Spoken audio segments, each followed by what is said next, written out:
Let's hang out. Let's hang out. And let's talk about what lessons about. Let's hang out. And let's listen to two lesbians shout. Let's hang out. Let's hang out. Hi guys, welcome back to Let's Hang Out. I'm Ellie Brigida.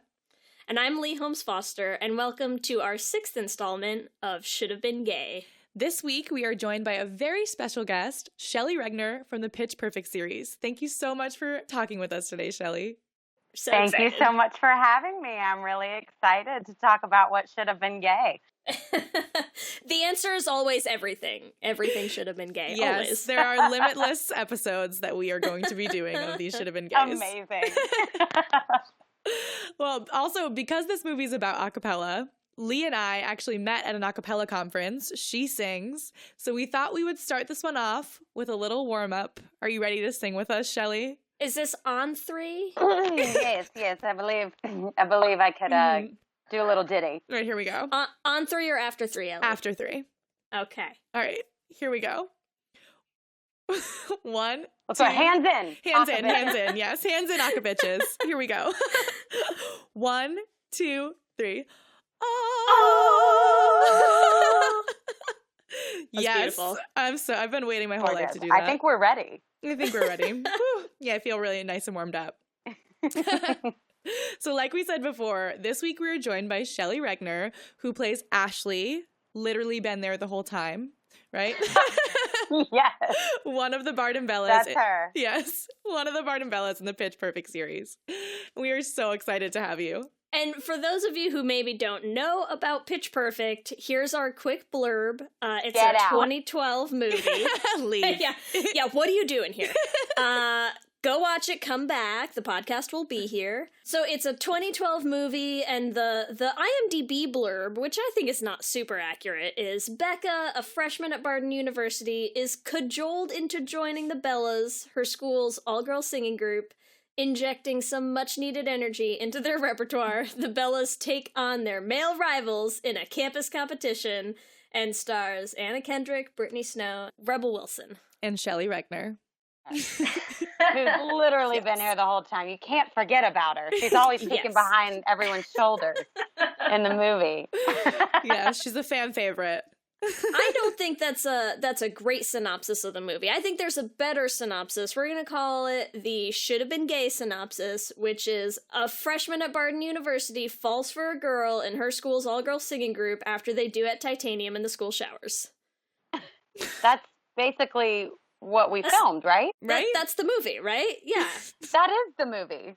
That's actually all you got in the scripts. It just said that, no dialogue. It was just that and then improv from there. Yeah. Right. It's like there's a meet cute in the shower and beautiful singing occurs afterwards. That's like real life, right? Exactly. I mean, that's what happened in my college a cappella group. I don't know what other things were happening. I don't know what happens in your college dorm, but mine. I mean, I went to an all-girls school, so that actually, it sounds about right. It's pretty close. Yeah, well, pretty close. I was in an all-female a cappella group in college, and I swear to God, over half of us were at least over half gay, you know? Right. Exactly. It's like you're in confined spaces for a long time. You're singing these beautiful harmonies. You're feeling all these weird feelings. I mean, I get it. Exactly. A lot of emotion. See, Shelley Regner, she gets it. Wait, were you in an a cappella group? No, actually, I wasn't. I grew up doing like show choir and, choir and dance and things like that throughout high school. But I was never in an a cappella group. My intro to a cappella was actually Pitch Perfect, funny enough. And my intro to film as well was for Pitch Perfect. I actually had just graduated from college at LSU, where we were actually filming both the first and second Pitch Perfect movies. And so I got cast as a local hire. Are you serious? Yeah. Wow. An open call. And I thought I was auditioning to be like a background extra. And they called me and they kept calling me back and they were like, we want you to be part of the girl group. And I was like, okay, what does that mean? And they were like, rehearsal starts Monday. We'll send you the cast list. And they send me a list with names like Anna Kendrick and Rebel Wilson and Brittany Snow. And I was like, wait, I'm sorry, what am I doing? What are we? Wow, like what a role to trip into, right? Absolutely. Absolutely. So it was super fun. That's incredible. That's so crazy. And so you started rehearsals that Monday, and like it was like an a cappella boot camp, right? Like what was preparation for Yeah. the movie like? Oh my gosh, we didn't anticipate sweating as much as we did. This was like the most hardcore a cappella boot camp you could think of.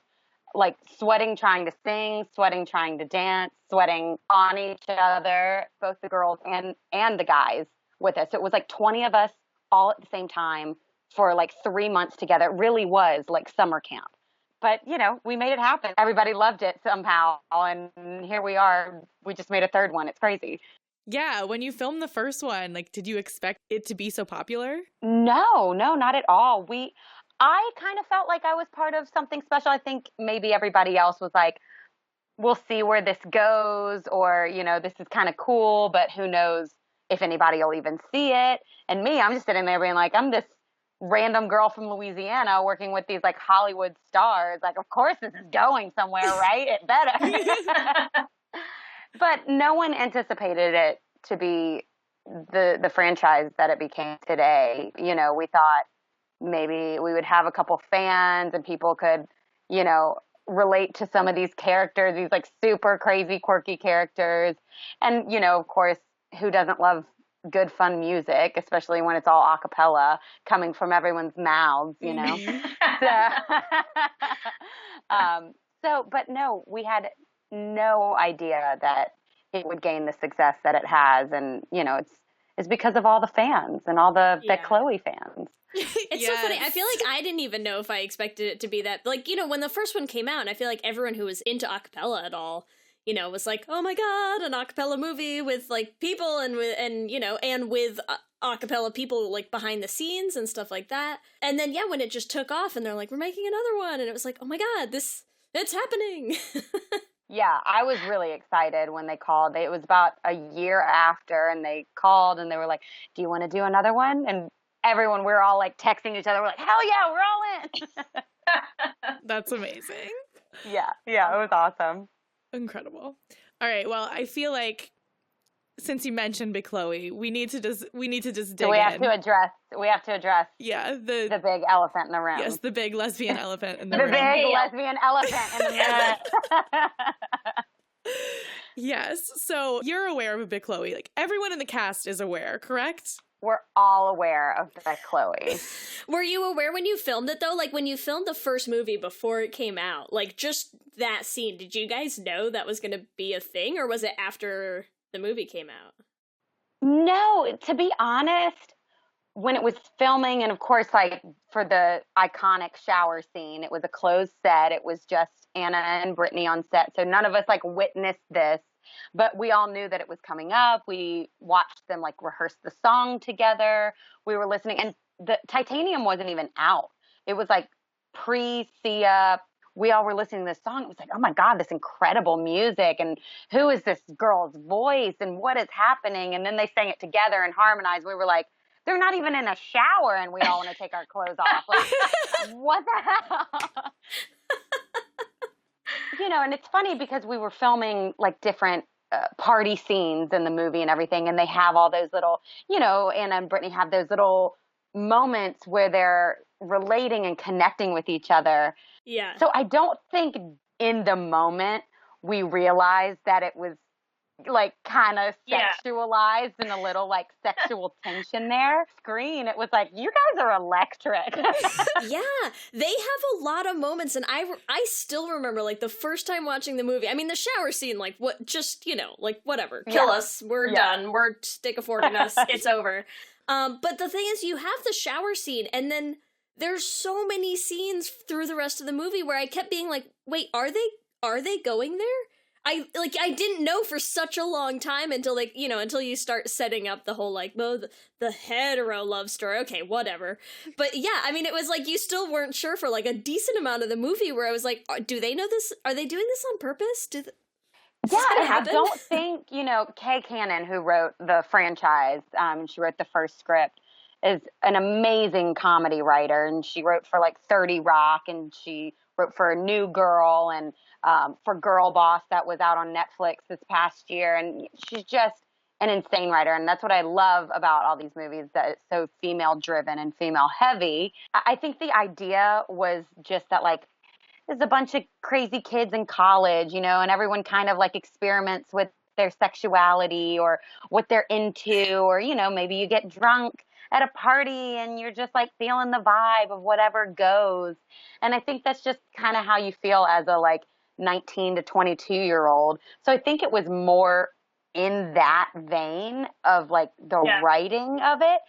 But when you lift words off a page and put them into action, anything is possible. So, and especially if two other people played these roles, it may have come across totally different. There's something very specific about, Anna playing Becca and Brittany playing Chloe, and them just like having a blast with it. And I think Chloe is more of the lesbianic one, if I'm honest. I think Becca is kind of like whatever dude, but like I think Chloe's got a little freaky side, and I think she's the instigator of everything. I feel like Chloe would just be like beyond labels and gender and everything. She's just like, love is love, and I just want to spread my love wherever it goes. I just want to explore your body with my body, because bodies my are body. Let's just beautiful. see how it feels. Yeah. And then also we're gonna sing at the same time. It's gonna be great.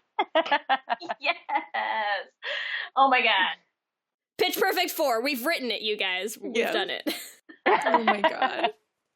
You said some people in the cast are fans of Bechloe, so who? Tell us who's like, yes, let's do it. Well, I gotta be very honest with you. Rebel is kind of like an all or nothing gal. You can tell that in her comedy. She does just about anything for a laugh. There's like, she has no censor. She's always the instigator, I feel like. I think if out of all of us, she'd be the one to be like, hey girls, you guys should give them what they want. Give the people what they want. There's even, I saw a video during the press tour before the third movie came out, and everyone had like big cutouts of everybody's faces, and she was even like kissing them together. So like, I think she's probably the biggest Bechloe fan. And she even, which movie was it? I think it was the second one, when she kind of made a joke, and she even shortened the Bechloe name to Blowy. And we thought that might catch on for a minute. Oh my god. She said that line, and we were like, we have to cut the camera because we're all laughing so hard right now. Speaking of Rebel Wilson, actually, she, in the Australian premiere, she said that there was a kiss scene between Becca and Chloe in Pitch Perfect 3 that didn't make the final cut. Is that a lie, or is that real? It is very true. Oh my god. It is a real thing. It is a real thing. And we actually really wanted it to be in the movie. We saw they gave us a private, screening just for the girls. It was really special, and we were all crying because it was the last one. But we were all like anxiously waiting for the final scene when, everybody kind of goes off and goes to their, respected lovers. But there was an outtake, and we were hoping that it wouldn't be an outtake. So we're really fingers crossed, because they haven't told us anything about the special features or the deleted scenes of what's coming out on the Pitch Perfect 3 DVD, which is coming out March 20th. It comes out. Mm-hmm. And we're hoping it's in there, because we know what the people really want. If you're wondering what that sound is, Shelley, that's the sound of a million lesbians falling onto their fainting couches right now. I heard it. I kind of felt it too. Yeah, right? It shook the world. Yeah. Oh my god. It's pretty steamy, not gonna lie. Yeah. You've seen it. We've seen it. We have seen it. We were actually, funny story, it was our last day of filming for the third movie, and most of the girls had wrapped for the day, except for, I believe, who was left was Rebel, Anna, and Brittany, just for a few final wrap-up scenes.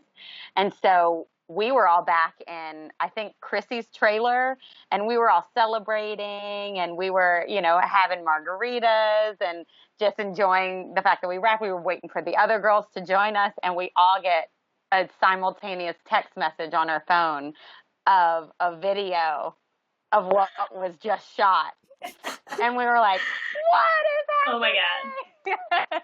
We were all really, really upset that we missed it in action. So what you're saying is if it doesn't make the DVD, someone could leak that, and we have no idea where it could come from. It definitely didn't come from me. Yes, we will, but if make it just that happened clear to get in the that hands of... it was not you. Yeah, exactly. But it may be floating around in the clouds somewhere. Who knows? But the footage exists, you guys. So don't lose hope. Don't lose hope. Don't lose God, hope. That's amazing. So tell us a little bit, because what it sounds like is, I mean, I think that Anna and Brittany are aware of it, right? It sounds like most of the cast is aware of it. I assume that by this point, the writers have to be aware of it. And because I think the reason that there was a decent amount of, backlash so far with how the movie was promoted is that it kind of felt like they knew that was a thing. And we're playing it up a lot, for the teasers and things like that, like on their Snapchat, on their Instagram stories. But weren't actually going to go there, So do you think there's a reason that they didn't want to go there? I can't say for sure. I did think, they did use a lot of that material for the promotional, which would allude to you thinking that maybe this is the film where they kind of explore that aspect. And so I totally understand a bit of the backlash and it's the letdown because, that's what a trailer and a teaser are for, is to kind of show you what to expect. And when that's not what when they didn't show that. So, I think, to be honest with you, my personal opinion is sadly, I don't think the world is ready, honestly, for Bechloe, for, there are more advanced cities and more advanced people, I think, but I do think we have a bit of a long way to go before it is still, in major feature films. Yeah. Mainstream, commercialized feature films. But we're on our way there. You know what I mean? Like Call Me by Your Name, and was the new Simon movie coming out? Simon. There's Simon. Oh, I want to see it so badly. We're on our way there with creating a mainstream where everyone's going to be like, oh, okay, I'm not so shocked to see, same-sex engagement. We know that if it was put out there, we know there was a definite target audience that would have absolutely loved it. So that's why we're hoping that you guys get to see the cut footage. Yeah. Yes. Well, and it is, I think it's something too that sometimes it's disappointing, not even because I think, the ship itself is that big of a thing, but we see a lot of situations. And I mean, obviously we have a whole segment devoted to this on the podcast now, where you get actors who just have that chemistry, it just clicks between them. It's hard sometimes when you just see writers, they obviously are aware of it because they write to it, but they won't go all the way with it, They're gonna hint at it, they're gonna use it a little bit, kind of milk it for what they can get, but always sort of never cross that line too far, In a safe space. Yeah, exactly. Just like you were saying, they don't cross that line. So it's just enough to give you, that little bit of a tease and that little excitement, but, not enough to let you finish, if you know what I mean. Yes. They're giving us lesbian blue balls. They are. It's so bad. It's not fair.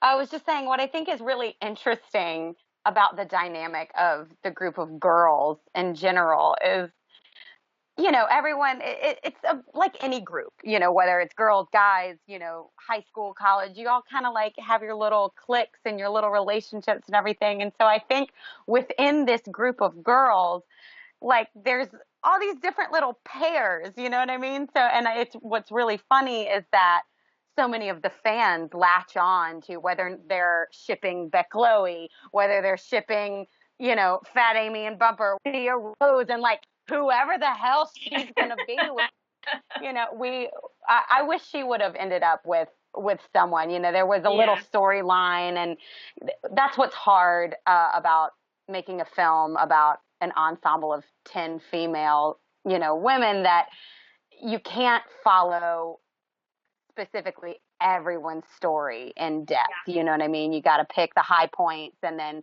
things get cut and things don't make it. And but Cynthia Rose was actually supposed to have like a wedding or an engagement at the end of the third movie. Yeah. But just for timing and like script purposes, it just didn't make it, you know? So, and also a little bit, they were probably like, how many lesbians can we have in the group? I believe our experience would say a lot. Like I said, though, there were so many lesbians in my college group. Yeah. And I think, and Cynthia Rose is important too, because I mean, it is important to say, you know, while we're talking about, was there a little bit of hesitation from the studio or from whoever to take Bechloe to that level? It's not like there wasn't any gay in the movie, you know? I mean, of course there was. It's just not the gay that we're focusing on that should have been there. Yeah, and a lot of our other should have been gays are there's no lesbians at all. But we're like, oh, well, there is a lesbian, but these lesbians too. Yeah. But these other lesbians. And also because Cynthia Rose, you know, she does fit a lot of those, like there's a lot of sort of stereotypical things about her. She kind of fits that mold of, Ellie and I have talked in an earlier episode about the kind of lesbian, like predatory lesbian stereotype, you know, and she definitely has a lot of that going on. Right. Yeah, and I think I like that they had some scenes of her in the second and third where she obviously has some character development, and we don't just, like the first movie, felt like she was very, very one-sided. Yeah, absolutely. You could probably say that about most of the characters in the first movie, you know, the more of the ensemble pieces where they're like, oh, this fits this mold and we'll figure it out later. So it is nice that everyone kind of got a little more character development within, you know, through the second and the third. And what's actually funny is, especially in the third one, where I was like, you know, I think a lot of people are getting a little more method in their acting, because Esther, who plays Cynthia Rose, she would kind of improv a few things, and some things that would just come out of her mouth, some of these lines, she'd be talking about like wanting sushi and like getting some snatch and stuff, but she was actually just talking. And we were like, you don't realize that everything you're saying, it like has a double meaning. And she was like, oh my God. So it was just perfect, because we were like, just keep the cameras rolling on her. She's going to say something great. That's amazing. Also in Pitch Perfect 3, she doesn't play a lesbian, but Ruby Rose is in Pitch Perfect 3, and Ruby Rose is obviously like lesbian icon. Want to talk about like just having all the feelings. She is the most beautiful woman I've ever seen. She stopped the set. Like everyone was like, Ruby's here. Feel any like homosexual feeling, you're just like, I absolutely would turn. Yes. Yeah. I think a lot of people feel that way about Ruby Rose. She is so well. We were happy to have her on. I know, right? It's the general consensus. I'm a little wary about people who don't feel that way about Ruby Rose. I mean, I'm pretty sure you're not going to find any listening to this podcast, so, you know. Right. As everyone Google searches Ruby Rose right now. Yeah, right. Oh, if anyone does not know who Ruby Rose is, you got some... Oh, my God. Like her amazing style. She's got the most amazing style. Oh, my God. We just talk about her the rest of the time. Yeah, okay. How much time do you have tonight? I know, right? We'll just continue. We'll pause the mics. We'll come back in a bit. Exactly. Oh my goodness. We would gladly talk about your experiences with Ruby Rose for the next hour. That's fine with us. All right. I feel like we could talk about lesbian stuff in Pitch Perfect for the rest of the day, but I feel like we've covered a lot. Right? I feel like we have. I mean, you know, there's endless amounts we could cover. Is there anything we missed? Is there anything that's like other things that happened on set or other things about filming them that you're like, oh, I can't believe you didn't ask about this? Yeah, right. We got the shower scene, most important. We got, I think the funny one of the most fun in the second movie, we were all laying in that tent and we were all like super close to each other and like borderline, like you turn over and like, you got like boobs in one face and butt in another face and like lip to lip, like, whispering action. So, it's all pretty real in there where it's like, we're all like real intimate and close and things are touching and, people are sweating and you're just kind of like I said, we're a family. So at that point, it's like, oh, who cares? The last thing to uncover really is that hidden footage. Yes. And we are so looking forward to seeing it on the DVD. Please be on the DVD. And to whichever mysterious benefactor one day graces us with it, we pledged lesbian fealty to that person. I think at this point it's time for our Q and Gay, right, Lee? Yeah, I think so. So if you have not listened to the podcast before, Shelley, we do a segment that's called Q and Gay. Q and gay. And Q and Gay, so we have some questions that we're going to ask you. I think they're mostly multiple choice or yes or no. And what we do is we'll ask you, and then we also put them up on our Twitter so that people can answer them as well, our listeners. So we're going to take it away. Question 1, Q and Gay. Who is your Pitch Perfect OTP? Do you know what OTP is? I don't know what OTP is. So OTP is your one true pairing. So it is who is your ship? Who's your couple on Pitch Perfect? Okay. Oh no, wait, there's choices. Oh, there's choices. Oh, yeah. So your choices are Becca and Chloe, mm-hmm. Cynthia, Rose, and Stacy, mm-hmm. Ashley and Jessica, or Fat Amy and Aubrey. I gotta be super honest with you. I gotta go with Cynthia, Rose, and Stacy. Ooh. Yeah. I feel like that's a dark horse option. To me, they just exude the sex appeal, and they have fun with each other. But let's be real. The real answer is all of them. Yeah. Great answer. Good answer. You can come back on the podcast anytime. Oh my gosh. All right, question 2. What was your favorite song from the Pitch Perfect movies? Obviously, there are a bunch, but we're just going to have 4 options because that makes more sense for our Twitter. But number 1, The Bellas Finals. Number 2, Titanium.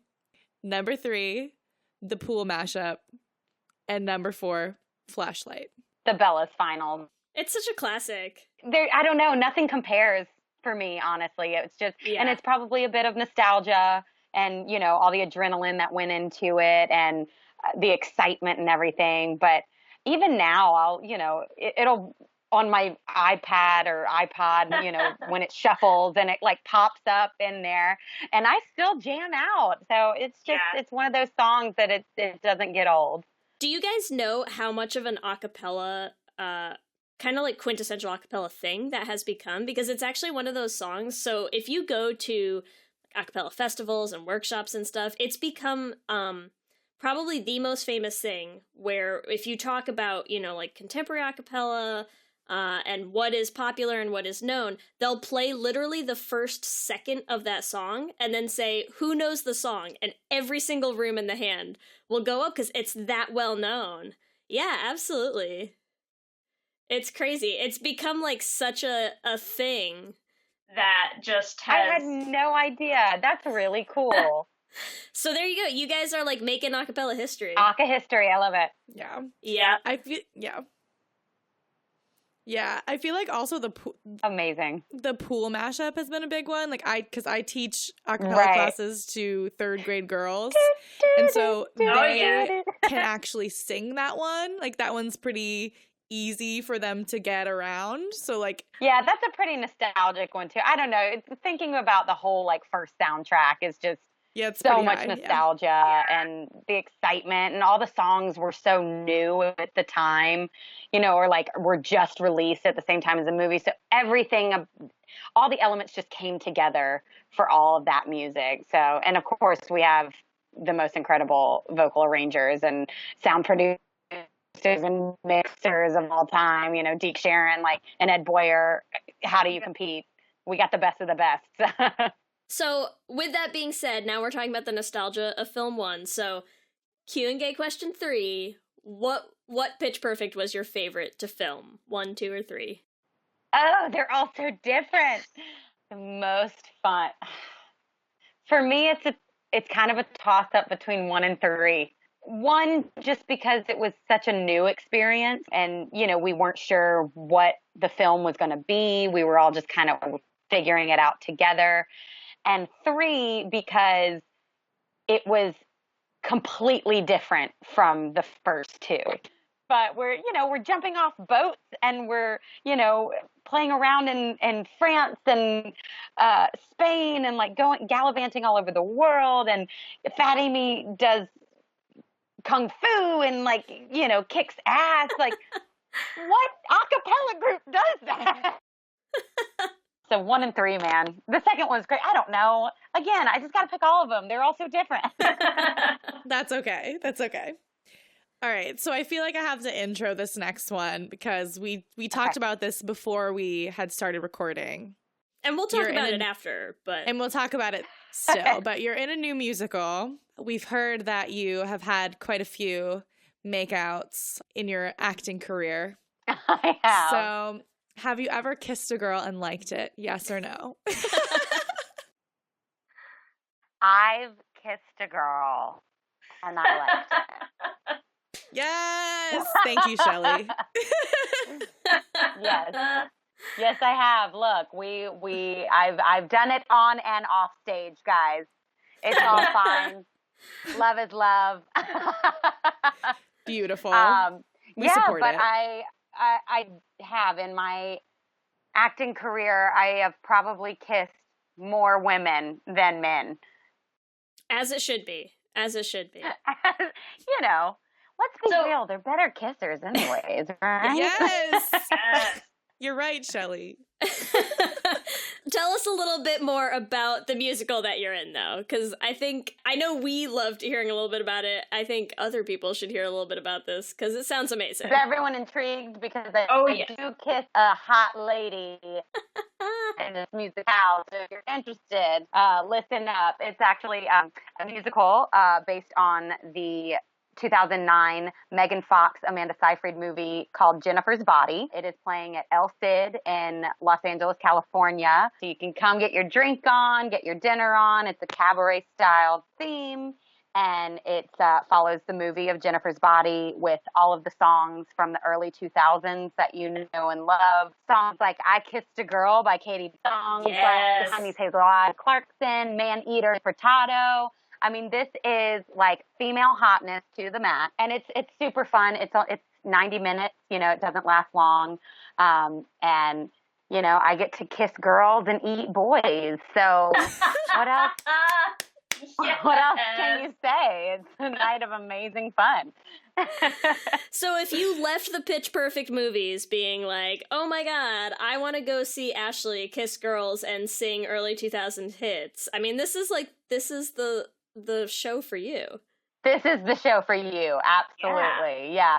And we're playing Thursdays and Fridays through the end of March at El Cid. And then we just found out we are extending through April on Fridays. So you got a couple chances to see it if you're in the area.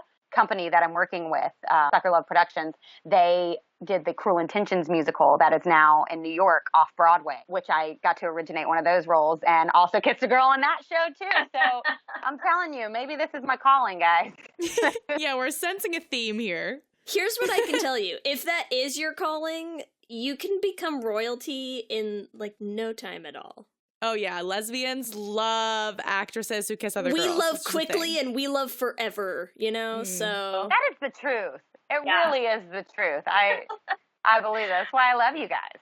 We are a dedicated fan base, I'll tell you what. So I would consider that as a career choice. It's not a bad move. Is there anything else that you're working on right now? Right now, I'm actually, speaking of acapella, I am flying to New York. March 25th will be the date.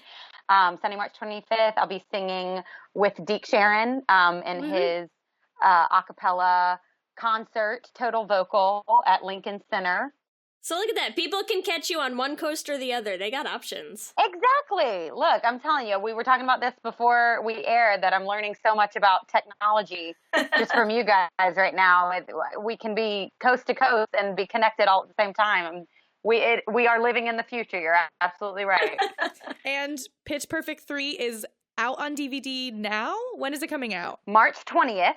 So if you're listening to this podcast, it is out now. So go to your local Target, Walmart, whatever store, digital, Best Buy, and you can get, I believe you can actually get the trilogy. Be sure to, bulk up and buy.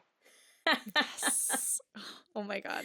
No one doesn't love a trilogy. I mean... Right? I mean, obviously, this is what's going to have to happen. The DVD comes out, the trilogy set comes out, grab all your girlfriends, have a huge movie marathon night in your jammies and PJs, and then maybe in the night singing in the shower. Who knows? Yes. I mean, after a couple Yes. margaritas, anything goes, right? So Anything goes, right? Oh my gosh. So thank you so much for talking to us, Shelley. This was so much fun. You were It's such my a great pleasure. sport. An amazing time.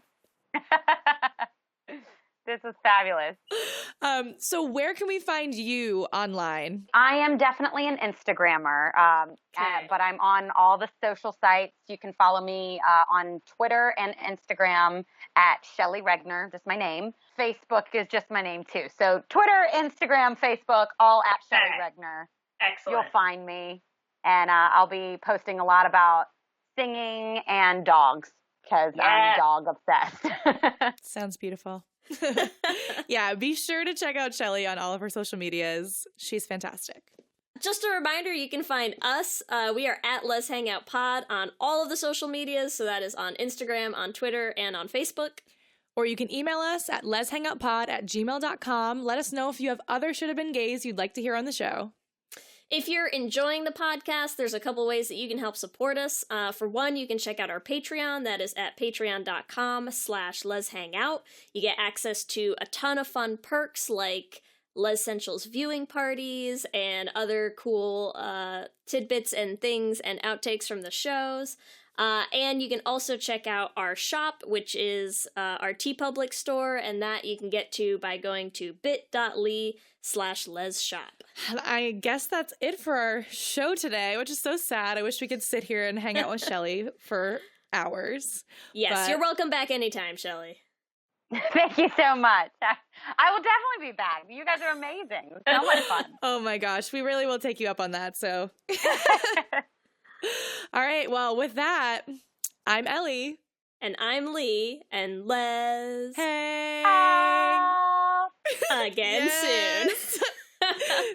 Let's hang